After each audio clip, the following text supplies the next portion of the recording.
My name is Helen, I'm 60 years old. And the day I buried my husband, my daughter-in-law threw me in the basement to live with the spiders. Before I tell you how I used my late husband's secret $17 million fortune to get my revenge, let me know where you're watching from in the comments. The day had started with a cold Chicago rain. The kind that seeps into your bones and stays there. Felt fitting. The whole world seemed to be weeping with me as we laid my Richard to rest. 42 years of marriage gone. 42 years of laughter, of arguments over nothing, of holding hands while we watched all of it turned to a pile of dirt and a polished headstone. I'd held it together through the service, just like Richard would have wanted. I shook hands, I accepted condolences, I even managed a watery smile for our grandchildren, Chloe and Leo, when they cried for their grandpa. My son Kevin seemed lost in his own fog of grief. But his wife Jessica, she was a rock. At least that's what everyone said. You're so lucky to have her, Helen, my cousin whispered to me at the reception. I just nodded. But I'd seen her. During the pastor's eulogy, while I was trying not to shatter into a million pieces, I saw her eyes scanning the crowd, cataloging the attendees, a little flicker of something calculation in her gaze. When the pastor mentioned Richard's generosity to his family, I saw her jaw tighten for just a second. I told myself I was imagining it. I told myself it was just the grief playing tricks on my mind. The drive home from the cemetery was silent. I sat in the back of Kevin's Lexus, watching the gray, rain-slick streets of our neighborhood blur past the window. Jessica drove with a cold efficiency, her perfectly manicured nails tapping a restless rhythm on the leather-wrapped steering wheel. Every so often, her eyes would meet Kevin's in the rearview mirror, a silent, unreadable conversation passing between them. When we pulled into the driveway of the two-story colonial we'd bought 30 years ago, the house where we'd raised Kevin, the house filled with the ghosts of 1,000 happy memories, I knew something was wrong. Instantly. 3 of my worn, leather suitcases were stacked by the basement door just inside the garage. They were the bags I'd packed with a few things to stay with them for a week or so after the funeral, just until I could get my bearings. What are my things doing here? I asked, my voice sounding weak and thin even to my own ears. Jessica killed the engine and turned in her seat, pinning me with a smile that was all teeth. It didn't come close to reaching her eyes. Oh, Helen, she said, her voice dripping with a sickly sweet condescension. I thought it was obvious. Now that Richard's gone, things are going to have to change a little. I looked to my son, Kevin. He wouldn't meet my eyes. He just stared at his hands, fumbling to light a cigarette. Mom, it's just, Jessica and I have been talking and, what your husband is trying to say, Jessica cut in, her voice hardening, is that we're responsible for you now. And this is a very big house. Frankly, the upkeep, the property taxes. It's a lot of money. It felt like a punch to the gut. Responsible for me? Jessica, this is my house. Richard and I. It was your house, she snapped, her mask of sympathy completely gone now. But Richard is gone. And according to the will we discussed with the lawyer, everything passes to Kevin as the only son. We are the owners now. The lie was so bald-faced, so audacious it stole the air from my lungs. I had been there when Richard drafted his will. I knew exactly what it said. But looking at my son's pale, defeated face, I realized he believed her. She had twisted the truth into a weapon and used it against her own husband. Jessica, I think there's been a misunderstanding. I started, but she held up a hand, silencing me like a disobedient child. There's no misunderstanding, Helen. Look, we get that this is hard for you. Richard took care of you for all these years and now, well, obviously you have nowhere to go. No way to support yourself. She gestured towards my suitcases with a flick of her wrist. So, Kevin and I have decided that you can stay. The way she said stay sounded more like a prison sentence than an act of charity. She walked over to the basement door and wrenched it open, revealing a set of steep, rickety wooden stairs leading down into the darkness. A wave of damp, musty air washed over me. You'll be staying down here. In the spare room. The spare room was a small, windowless space we'd use for storage. It had a rusty old cot and smelled of mildew. Kevin finally spoke, his voice barely a whisper. Mom, it's just temporary. Just until we get organized. And naturally, Jessica added, examining her nails as if she were bored, we'll expect you to contribute. You can help with the cleaning, the cooking, watch the kids when we need you. You know, earn your keep. The humiliation was absolute. In the space of an afternoon, I had gone from the lady of the house to an unpaid servant. My own grandchildren, Chloe and Leo, stood in the doorway to the kitchen, watching with wide, confused eyes. That look on their faces broke my heart more than anything else. Jessica grabbed the handle of my largest suitcase. "Well, let's get you settled in." She dragged it to the top of the stairs and just let go. It tumbled down, banging and crashing against the wooden steps before landing with a sickening thud on the concrete floor below. She did the same with the other two. Then she turned to me, that cold, empty smile back on her face. "There. Home sweet home. You can sleep with the spiders now." She pulled the door shut. I heard the click of the lock. I stood there in the silent garage, the smell of gasoline and her expensive perfume filling my nose. I could hear their footsteps on the floor above me, then the faint sound of the TV turning on. Laughter. I heard Jessica laugh. The sound cut through me like a shard of glass. My knees gave out and I sank to the cold, oil-stained concrete. The tears I'd held back all day finally came, hot and silent. My grief froze in my chest, turning to ice. And through the haze of pain, a single crystal-clear thought began to form. The single bare bulb hanging from a wire cast long, dancing shadows around me. The air was thick with the smell of damp earth and something else, neglect. I wrapped my arms around myself, but the chill I felt had nothing to do with the temperature. It was the icy chill of abandonment. I could hear them upstairs. The low murmur of the television, the occasional burst of Jessica's sharp laughter. It was a sound that would haunt my sleep for months. My mind, numb with shock, started to drift. It went back to the hospital just a week before Richard passed. The constant beeping of the machines had become the soundtrack to the end of our life together. He was so thin, a shadow of the strong man who had once lifted me up with ease. One night, when the nurses had gone and the hallway was quiet, he'd grabbed my hand. His grip was surprisingly strong. "Helen," he'd whispered, his voice raspy. "Listen to me. You need to listen very carefully." I just nodded, trying to hold back the tears.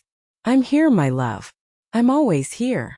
"I know," he said, a faint smile touching his lips. "But soon I won't be. And I'm worried. I'm worried about you." He took a ragged breath. "Kevin, he's a good boy, but he's soft. And Jessica, she's sharp. Like cut glass." He knew. Even then he knew. He saw the ambition in her, the hardness that she hid so well from everyone else. "I've done something," he continued, his eyes locking onto mine, begging me to understand.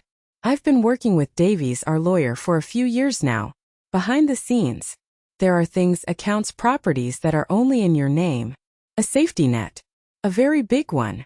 I had tried to shush him, telling him not to talk like that he was going to get better. But he squeezed my hand harder. "No, you listen. When the time comes, don't show your hand. Not right away. Watch them. See who they really are when they think you have nothing. It's the last gift I can give you, Helen. The truth." He started coughing then, a deep, rattling sound, and the nurse rushed in. We never spoke of it again. The memory was so vivid it felt like he was right there in the basement with me. See who they really are when they think you have nothing. The truth. Richard had given me the truth. And Jessica, in her cruelty, had just confirmed it. Something inside me shifted. The heart-wrenching sob that was caught in my throat dissolved. The cold, trembling fear was replaced by something else.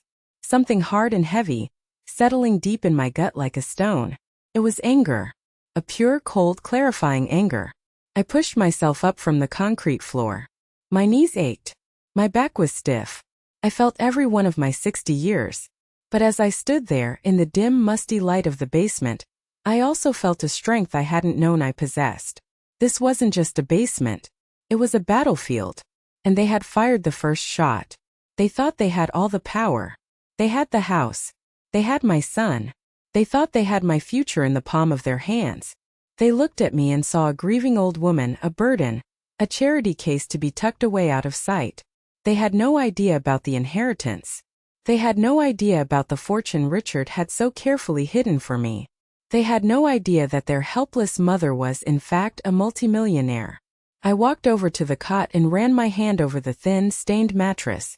This would be my bed. I looked around at the dusty boxes filled with old Christmas decorations and forgotten toys. This would be my room. Fine. If they wanted me to be the poor, helpless widow, I would be the most convincing poor, helpless widow they had ever seen. I would be quiet. I would be obedient. I would cook their meals and clean their floors. I would become so small, so insignificant, that they would forget I was even there. And I would watch. I would listen. I would learn every single one of their secrets, every one of their weaknesses. Richard wanted me to see the truth. Well, I would do more than that. I would gather that truth piece by piece, until I had enough to build a weapon they would never see coming. Jessica wanted me to sleep with the spiders. She had no idea that I was about to become the spider, spinning a web so intricate and so strong that by the time she realized she was caught, it would be far, far too late. My new life had begun, not in a sunlit bedroom filled with memories but here in the cold, damp dark. And a strange sense of calm washed over me. The game was on. My new routine began before the sun came up. The concrete floor of the basement was shockingly cold on my bare feet as I'd creep upstairs at 5 a.m. to start the coffee. Jessica had made her expectations clear on the second day. She'd left a list on the kitchen counter, written in her perfect loopy handwriting. Coffee ready by 6:30 a.m. Use the French press, not the drip machine. Kevin 2 eggs, over easy bacon crispy, and wheat toast lightly buttered. Chloe and Leo, oatmeal with brown sugar and berries. Me, Greek yogurt with honey and granola. Lunches packed by 7:15 a.m. No peanut butter for Leo, he's tired of it. There was no please. No thank you. Just a list of commands as if I were the hired help. And so that's what I became. My days were a blur of chores. I'd make their breakfast, clean up the dishes, then start on the laundry.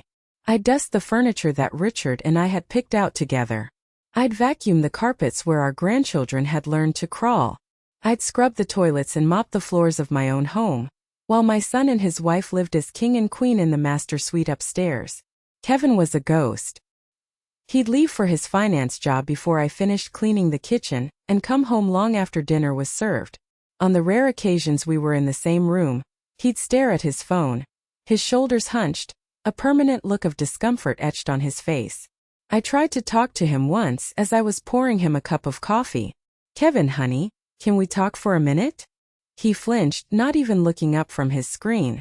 "I'm really busy, Mom. Running late." He grabbed the mug and was out the door before I could say another word. He couldn't face me. The guilt was eating him alive, but he was too weak to stand up to his wife. Jessica had him so twisted around her finger, he didn't know which way was up. Jessica, on the other hand, seemed to revel in her new role as lady of the manor. She'd swan downstairs in a silk robe around 9, after her morning workout, and inspect my work with a critical eye. "Helen, you missed a spot on the counter. Helen, you used too much bleach in the laundry again. My yoga pants smell like a swimming pool. Helen, did you remember to polish the silver? My book club is coming over this afternoon." Her book club. That was a new level of humiliation. For women with expensive highlights and too much time on their hands sat around my dining room table, sipping wine that I served them. I was instructed to bring out a platter of cheese and crackers. As I set it down, one of the women, Brenda, gave me a pitying look. "It's just so wonderful of you, Jessica, to take in your mother-in-law like this," she said, loud enough for me to hear. "Not many people would."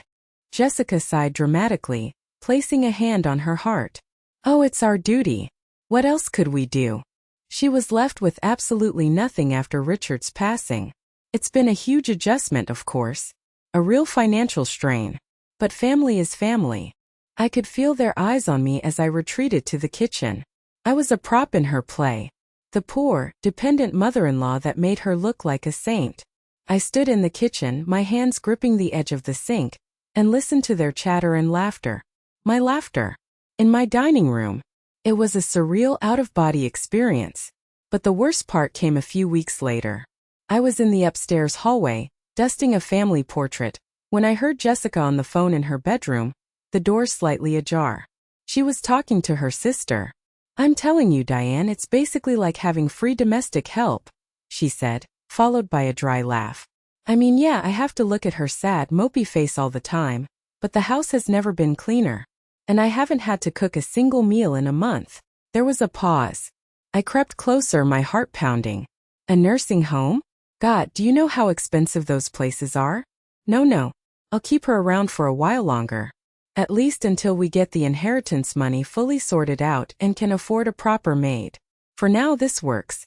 I just have to keep Kevin convinced that we're doing this out of the goodness of our hearts. My blood ran cold. That's all I was to her. A placeholder. A stopgap until she could replace me with a paid stranger. It wasn't enough to make me a servant in my own house. She was already planning my disposal. The days bled into weeks, each one a copy of the last. I fell into a rhythm of silent servitude. My anger a low, steady flame burning beneath a surface of calm obedience. I learned to be invisible, to move through the house like a shadow. My silence made them comfortable. My obedience made them careless. And their carelessness was my greatest weapon. The first crack in Jessica's perfect facade appeared on a Tuesday. I was tasked with cleaning out Richard's home office, a room I had avoided since the funeral. Jessica had announced that she was converting it into her personal yoga studio. It's time to let go of the past and create some positive energy in this space, she'd said with a serene smile that made my stomach turn. Every object in that room was a memory. The worn leather armchair where he'd read the paper every morning. The faint scent of his pipe tobacco still clinging to the curtains. The collection of ship models he'd painstakingly built. It was like erasing a life one dust cloth at a time. As I was carefully wiping down his mahogany desk, I noticed something was wrong. There was an empty spot on the bookshelf where his collection of antique cufflinks had always been displayed in a glass-topped box. They were his pride and joy, a collection he'd started with his own father. I felt a prickle of unease. I looked over at the mantelpiece. The antique pocket watch I had given him for our 20th wedding anniversary, the one he only wore on special occasions, was gone. Panic, cold and sharp, seized me. I searched the room, my hands trembling. I checked the drawers, the closet, behind the books. They were gone. Just gone. I told myself not to jump to conclusions. Maybe Kevin had taken them for safekeeping. Yes, that had to be it. I would ask him when he got home. But that evening, as I was serving the pot roast I'd spent all afternoon cooking, I brought it up as gently as I could. Kevin, honey, I was cleaning your father's office today, and I couldn't find his cufflink collection or his old pocket watch. Did you put them somewhere safe? Kevin looked up from his plate, a forkful of food halfway to his mouth. He looked genuinely confused. What? No, I haven't touched anything in there. Why?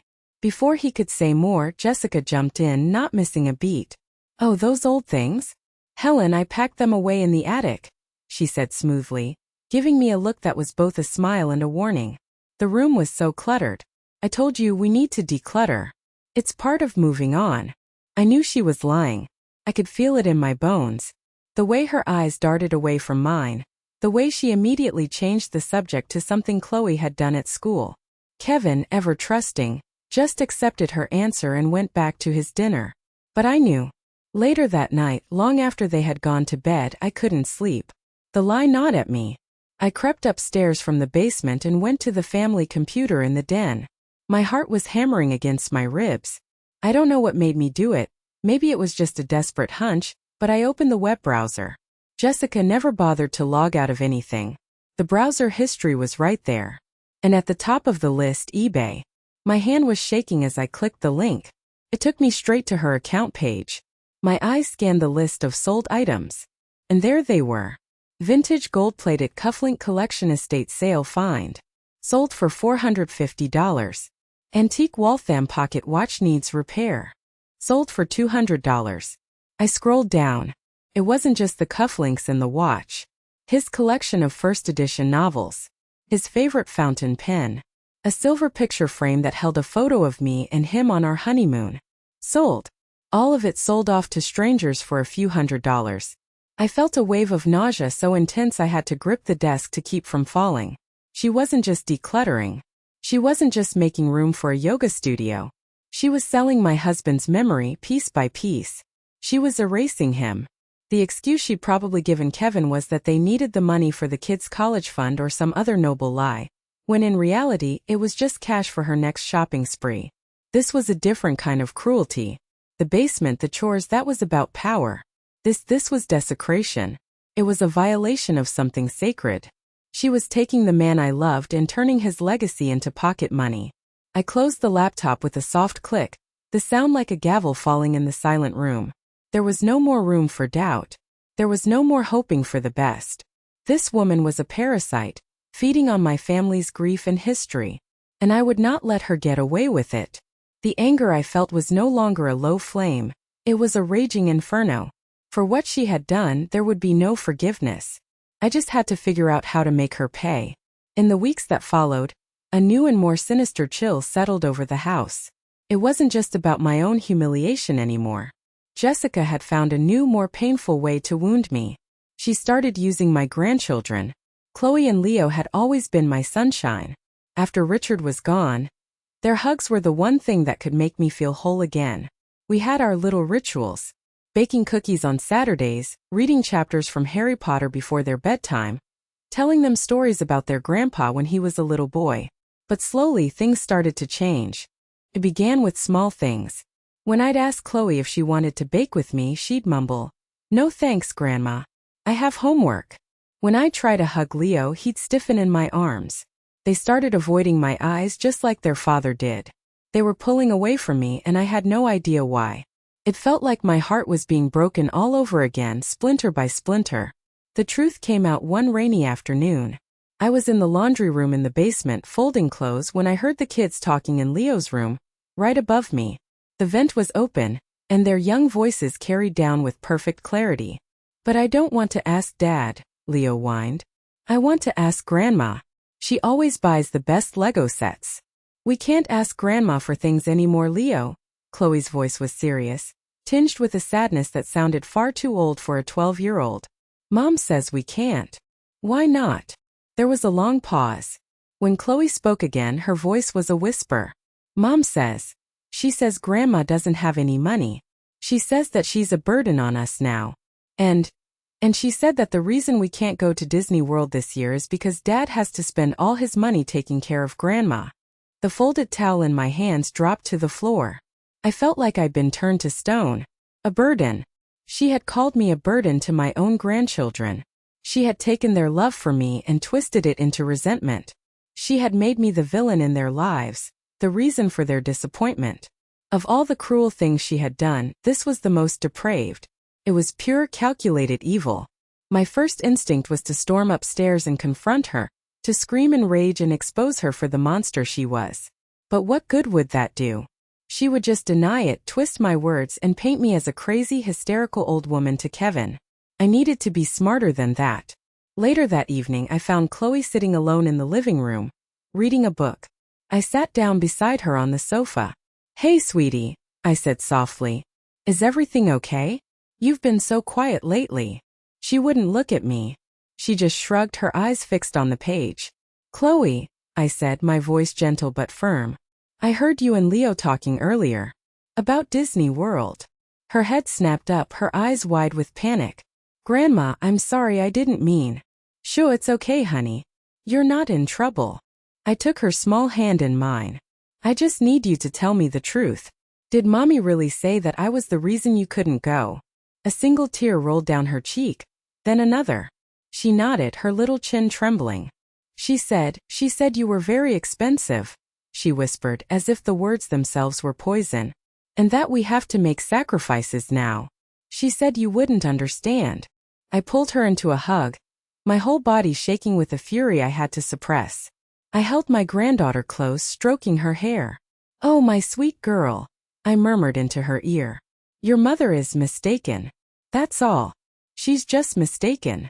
But I knew it wasn't a mistake. It was a strategy. By isolating me from the children, she was cutting my last emotional lifeline in that house.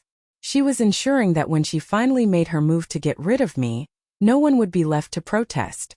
She wasn't just content with me being her maid. She wanted me completely and utterly alone. That night, lying on my cot in the dark, I didn't cry. The pain was too deep for tears. It had hardened into something else. Resolve. Jessica had crossed a line from which there was no return. She had weaponized the hearts of my grandchildren. She had declared a war on my very soul. And in that moment, I knew my quiet game of observation was over. It was time to fight back. It was time to make the call. The next morning, before anyone else was awake, I took out the burner phone I had bought for cash weeks ago. I dialed the number Richard had made me memorize, the number for his lawyer. The phone rang twice before a calm, professional voice answered. Davies Law. I'd like to speak to Mr. Davies, I said, my voice barely a whisper. Please tell him Helen Kersey is calling. There was a brief pause, then Mr. Davies himself was on the line, his voice warm but laced with concern. Helen. My goodness. I've been expecting your call. Are you all right? It's been months. I'm managing, Arthur, I said, choosing my words carefully. But things are complicated. I need to see you. Of course, he said without hesitation. My office tomorrow at 10? No, I said quickly. Not your office. It can't be anywhere near downtown. Jessica, my daughter-in-law, she can't know.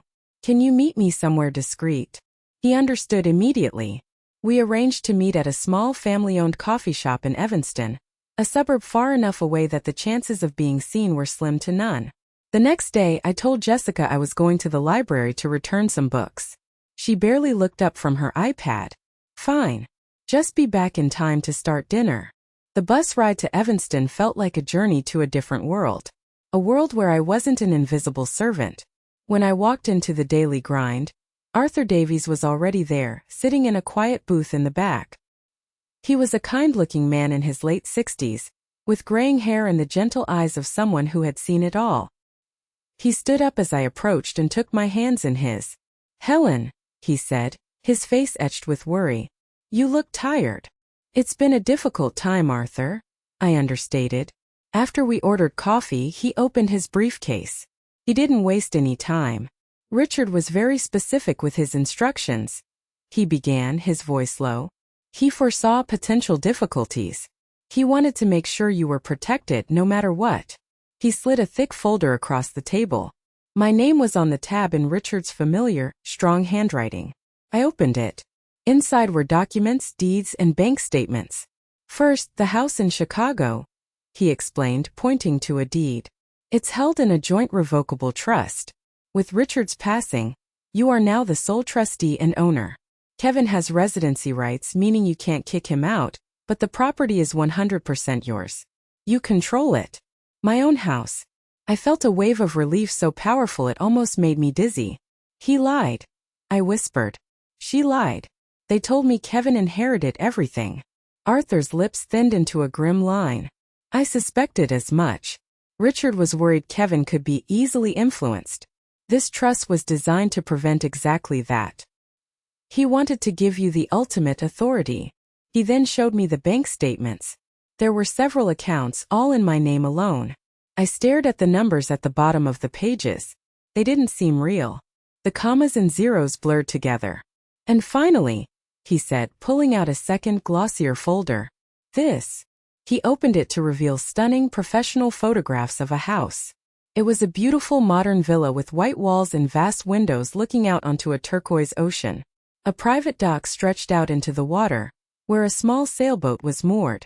The Florida Keys, Arthur said softly. He bought it 3 years ago.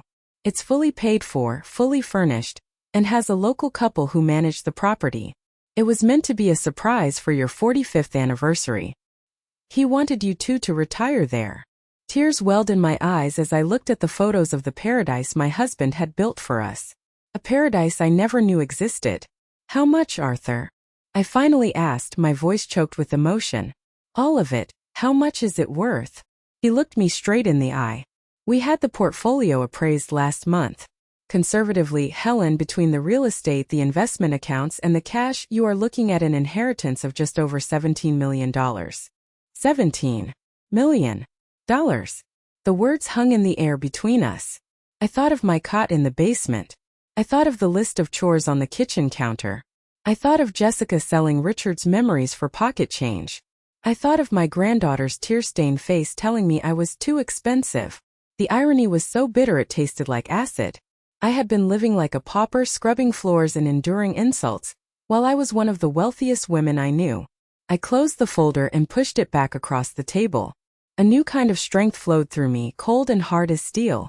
The grief and humiliation were still there, but now they were overshadowed by a powerful, unshakable resolve. As I walked out of that coffee shop, the world looked different. The colors seemed brighter. The air felt cleaner. I wasn't Helen the grieving widow anymore. I wasn't Helen the unpaid maid. I was Helen Kersey, a woman of means, a woman with options. Jessica thought she held all the cards. She had no idea I owned the whole casino, and it was time to cash in my chips. Armed with the truth, my mission changed. I was no longer just surviving, I was strategizing. My days of silent servitude became a cover for my real work. A full-blown investigation into the life of my daughter-in-law. Every chore was an opportunity. While dusting the living room, I'd check the caller ID on the landline. While taking out the trash, I'd glance at the discarded mail. I became a spy in my own home. Jessica had grown so confident in my meekness that she had become sloppy. Her yoga classes were the first red flag. They were always on Tuesdays and Fridays, and they always lasted for 3 hours. She would get dressed up, not in yoga pants but in stylish dresses and heels. She'd put on expensive perfume. Her whole demeanor would change. She'd have a secret little smile on her face as she left, a glow that had nothing to do with downward-facing dog. One Friday, my curiosity finally got the better of me. I had to know. I had saved up a little cash from my Social Security checks, money Jessica didn't know about.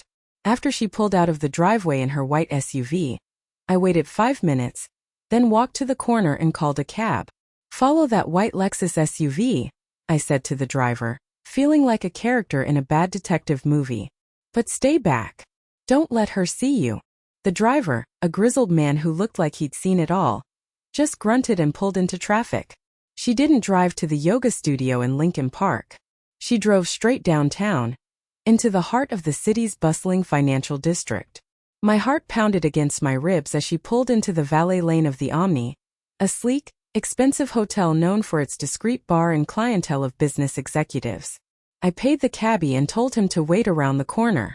I pulled the scarf I was wearing a little higher around my face and slipped into the hotel lobby. It was all dark wood, low lighting and hushed conversations. And there, sitting at a corner table in the dimly lit hotel bar, was Jessica. She wasn't alone. Across from her sat a man who was definitely not my son. He was younger, maybe in his early 40s, with slicked back hair and a suit that probably cost more than my monthly Social Security check. He had a salesman's predatory smile. The way he leaned in when she talked, the way his hand rested on hers on the table, there was no mistaking the nature of their relationship. I hid behind a large potted plant, my phone clutched in my hand. My hands were shaking so badly I was afraid I wouldn't be able to hold the phone steady. I took a deep breath, turned off the flash, and zoomed in. Click. The photo was blurry. I took another. Click. Better. I took 5, 6, 10 pictures. Pictures of them laughing. A picture of his hand sliding from her hand up to her arm. A picture of him leaning across the table to whisper something in her ear that made her throw her head back and laugh. Then I saw him slide a thin manila folder across the table to her. Jessica opened it, her expression turning serious. She scanned the documents inside, nodding slowly. Whatever was in that folder was important. The business part of their meeting. I stayed for another 20 minutes, my legs cramping from crouching behind the plant. Finally, they stood up to leave. As they stood by the bar, waiting for the valet to bring their cars around, he leaned in and kissed her. It wasn't a friendly peck on the cheek. It was a long, lingering kiss that spoke of familiarity and secrets. Click. I got the perfect shot. As I watched them part ways, him getting into a black BMW and her into the Lexus, a sick feeling washed over me. The affair was ugly, a deep betrayal of my son. But it was the folder that worried me more. This wasn't just a casual fling. This was business. What kind of business did a married woman conduct with her lover in a hotel bar? What were in those papers that made her look so serious, so focused? I had proof of her infidelity, enough to destroy her marriage. But I knew with a certainty that chilled me to the bone, that the affair was only the tip of the iceberg. The real ugliness, the real danger was hidden in that folder. And I had to find out what it was. The picture of Jessica kissing her lover. I later found out his name was Mark, a high-flying real estate broker with a wife and kids in the suburbs, burned a hole in my phone's memory. I had the proof of her affair, but my gut told me that showing it to Kevin now would be a mistake. He was still too deep under her spell. She would cry, she would apologize, she would twist the story until she was the victim, and he would forgive her. The affair was a symptom, not the disease. The disease was her greed, and I needed to find the source of the infection. My focus shifted to the papers I had seen in that folder. I started paying closer attention to her habits at home. I noticed she had a particular spot where she kept her most private things, an old shoebox from Nordstrom, tucked away on the highest shelf in her walk-in closet, behind a stack of winter sweaters. It was an odd place, too accessible for something truly valuable, but too hidden for everyday items. She was protective of it. Once, when I was cleaning in there, she came in and saw me near the closet and practically shoved me out of the way, claiming she was looking for something. Her reaction was all the confirmation I needed. Whatever she and Mark were planning, the evidence was in that box. My chance came the following Tuesday. It was her yoga day. Kevin was at work and the kids were at school. The house was silent. I stood at the bottom of the stairs for a full minute, my heart thudding in my chest. This felt different. This was a deliberate violation of her privacy. But then I thought of my granddaughter's face streaked with tears. I thought of my husband's memories being sold off online. My hesitation vanished. I went up to their bedroom. The closet was as big as my first apartment, lined with racks of clothes I knew Kevin couldn't afford on his salary. I pulled a chair over, climbed up and reached for the box. It was surprisingly heavy. I took it back down to the basement, my safe space, and sat on my cot.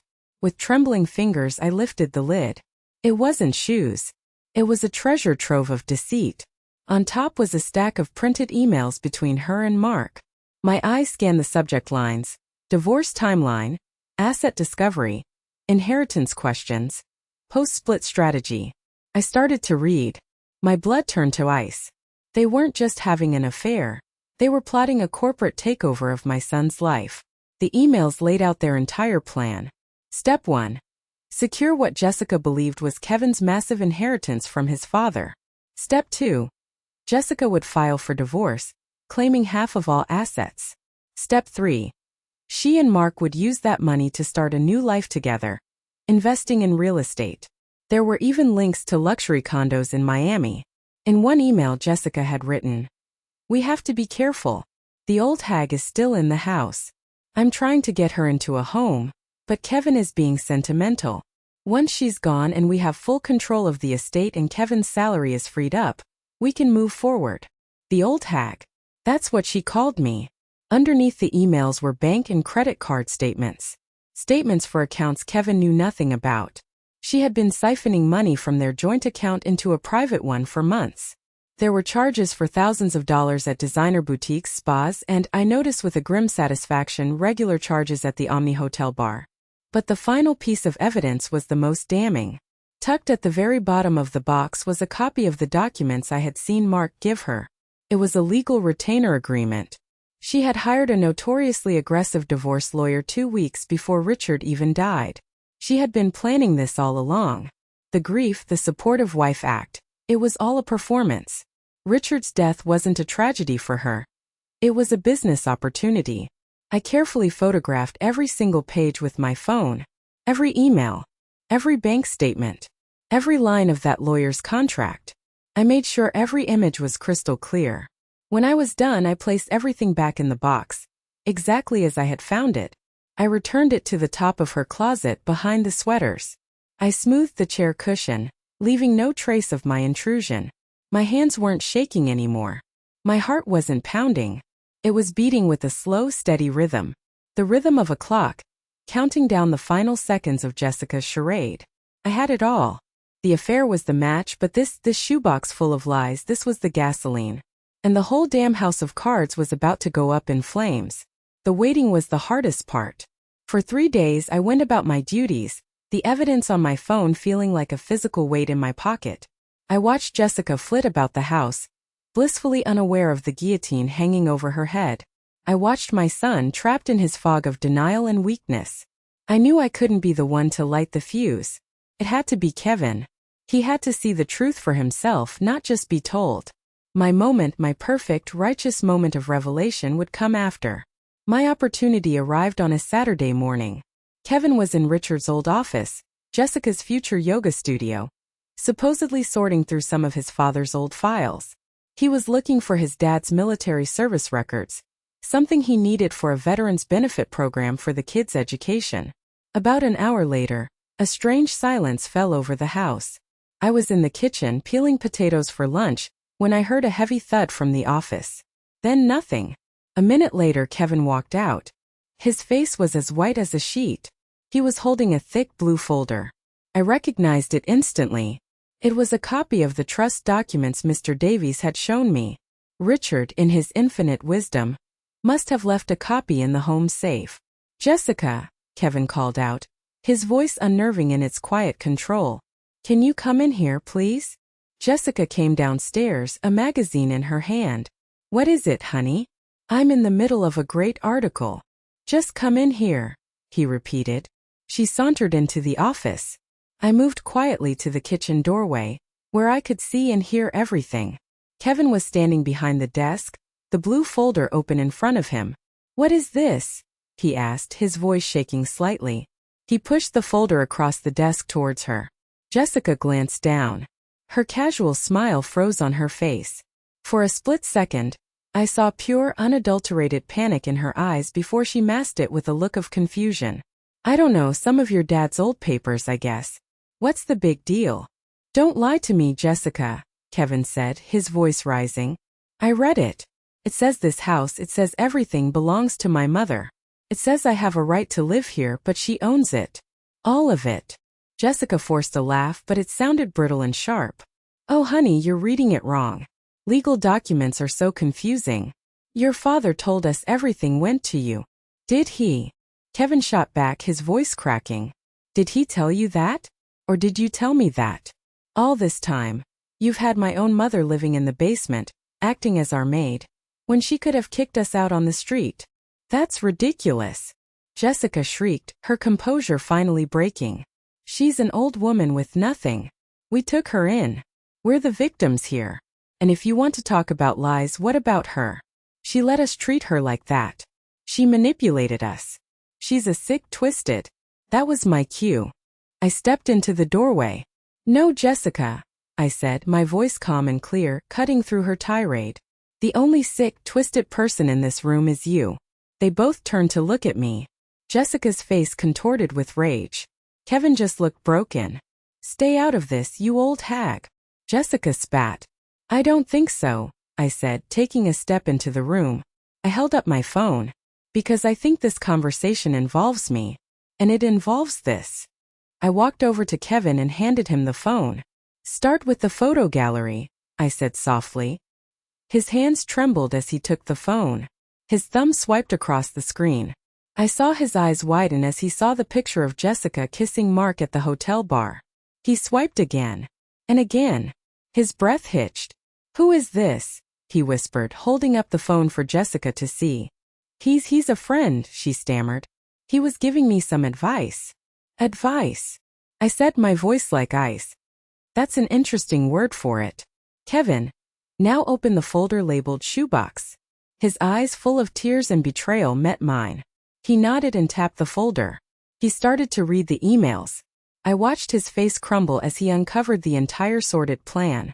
The secret bank accounts. The lies about the inheritance. The plot to divorce him and take everything. He scrolled and scrolled, each message, each bank statement another nail in the coffin of his marriage. When he finally looked up, the grief was gone, replaced by a cold, hard fury I had never seen in my son before. He looked at Jessica, who was now backed against the wall, her face a mask of terror. "Get out," he said, his voice a low, dangerous growl. "Kevin, baby, please," she sobbed, the tears suddenly flowing. "She's twisting everything.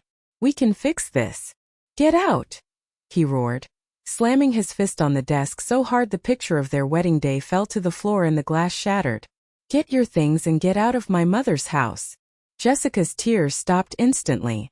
Her face transformed into a sneer of pure hatred. "Your mother's house? You pathetic, spineless mama's boy. You finally figured it out. Fine. I'm gone. You can live here with your precious mommy. But you'll be miserable. And you'll be poor." Because I will take you for everything you have in the divorce. She stormed out of the room. A minute later we heard the front door slam, the sound echoing through the house like a gunshot. A deafening silence fell. Kevin just stood there, staring at the shattered picture frame on the floor. His whole world dismantled in less than 10 minutes. He slowly turned to look at me, his eyes filled with a shame so deep I wasn't sure he could ever come back from it. "Mom," he whispered, his voice cracking. "What have I done?" The days that followed the explosion were quiet and heavy. Kevin moved into the guest room, unable to even look at the master bedroom he had shared with Jessica. He walked around the house like a ghost, his face a constant mask of guilt and shame. He tried to apologize over and over again. "I'm so sorry, Mom. I was so stupid. So blind. I let you." He could never finish the sentence. We finally had the conversation we needed to have one evening after the kids were in bed. We sat at the kitchen table, the same table where I had served him meals for months while he avoided my eyes. "It's not your fault, Kevin," I told him, reaching across to take his hand. "Not all of it. You were manipulated by a master. She knew your weaknesses. She knew you wanted to be a good husband and provider, and she used that against you. She isolated you from me, and made you believe her version of reality. But I should have known better," he insisted, his voice thick with self-loathing. "You're my mother. I should have protected you." "You know now," I said firmly. "And that's what matters. You've learned a hard lesson about trust, and about who you are when faced with a difficult choice. Now you have to forgive yourself so we can move forward." It was the beginning of a long healing process. But Jessica wasn't the type to go quietly into the night. About a week later the doorbell rang. It was her. And she wasn't alone. Mark, her slick-haired lover, was standing beside her, holding a leather briefcase. They looked like a pair of vultures ready to pick over a corpse. "We need to talk," Jessica announced, pushing past me into the foyer as if she still owned the place. Kevin, hearing her voice, came rushing downstairs. "What are you doing here?" he demanded. "We're here to make a final offer," Mark said, his voice smooth as oil. He stepped forward and placed his briefcase on the hall table, snapping it open. "A way to avoid a messy public divorce that will be devastating for the children." They sat down on my sofa, and laid out their disgusting proposal. "Jessica is willing to consider a reconciliation," Mark began, as if he were negotiating a business deal. "She is willing to come back, to forgive Kevin for his outburst, and to rebuild this family." I almost laughed out loud. "But," he continued, sliding a document across the coffee table, "we need certain assurances. A sign of good faith." I picked up the paper. It was a legal agreement. It stated that in consideration for her return, I, Helen Kersey, would transfer the sum of $3 million into a new joint account, controlled exclusively by Jessica and Kevin. It was blackmail. Pure and simple. "You're insane," Kevin breathed, staring at his soon-to-be ex-wife in disbelief. "It's an investment in your family's happiness," Jessica said with a sweet, poisonous smile. "Think about it, Helen. The children get their parents back together. Kevin gets his wife back. All for a tiny fraction of your massive fortune. Isn't that worth it? And if I say no?" I asked, my voice dangerously quiet. Mark leaned forward. "Well, then things get unpleasant. We would have to explore other legal avenues. We could certainly make a case to a judge that your mental competence is in question. After all, what sane person with access to millions of dollars allows themselves to be treated like a servant? We could argue for a conservatorship to protect your assets from yourself." The threat was clear. Pay them, or they would try to have me declared mentally incompetent and take control of my money anyway. They would drag me through the mud, using my own pain and humiliation against me. I stood up and walked to the window, looking out at the garden Richard and I had planted together. I took a deep, steadying breath. Then I turned around. I smiled. "You know," I said, my voice light and conversational, "it's a funny thing about having time on your hands. You learn things." I looked directly at Mark. "For instance, I learned that you have over $200,000 in gambling debts with some rather unsavory characters in Atlantic City.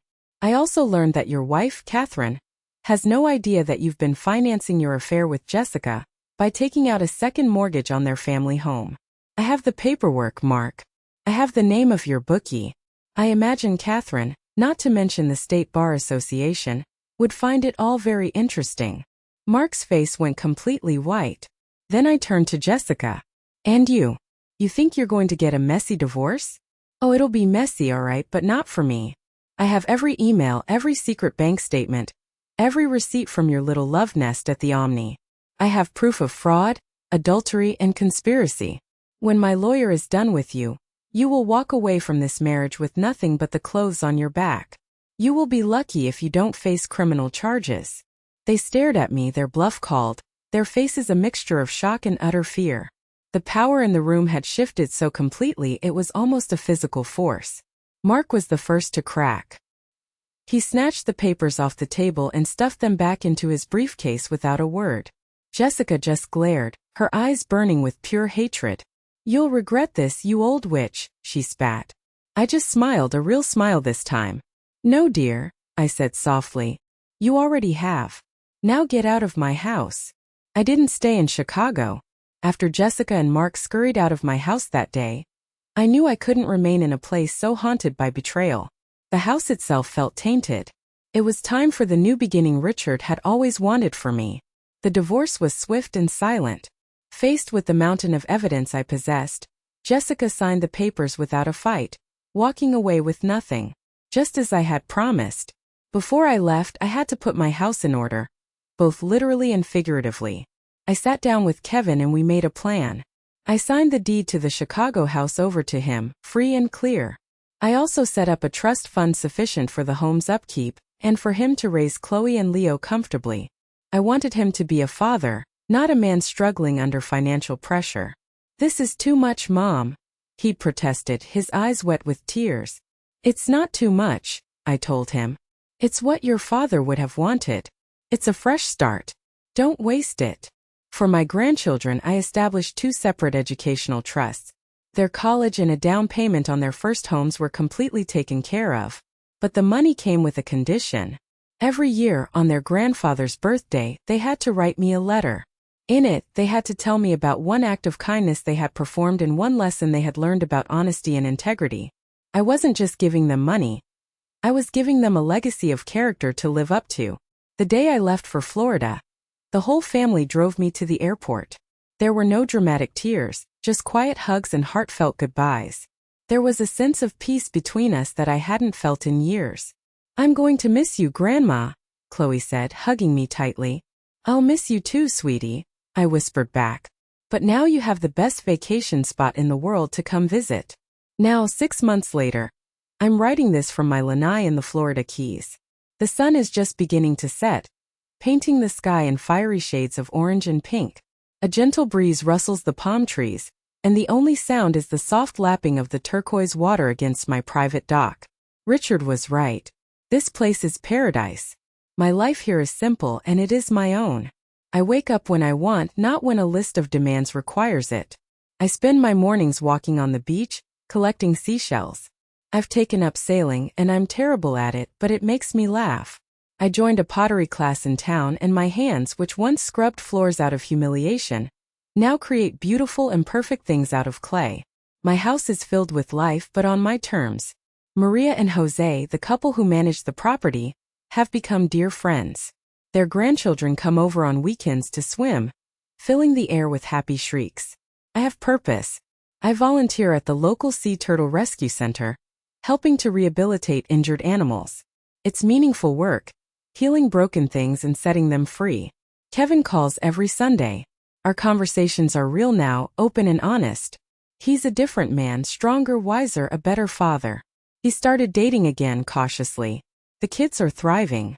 In her last letter, Chloe told me she'd volunteered at a soup kitchen and learned that what you have doesn't matter as much as what you give. I cried when I read that. I am 60 years old and for the first time in my life I feel truly free. The last gift my husband gave me wasn't the $17 million. It was the truth. The fortune was just the tool he gave me to defend that truth and to reclaim my own life. The real inheritance was the lesson that your worth is not determined by how others treat you, but by how you demand to be treated. It's about having the strength to walk away from a life that diminishes you and the courage to build a new one that celebrates you. I won my freedom. I won my peace. I won back myself. And that is priceless. Thank you so much for listening to my story today. It wasn't easy to share, but I feel it's important. I have to ask, has anyone in your life ever made you feel small, only for you to find your own strength and prove them wrong? Please, share your experience in the comments below. Reading your stories helps all of us feel less alone. And if my story resonated with you, please consider liking this video and subscribing for more. You never know whose story might give you the strength you need.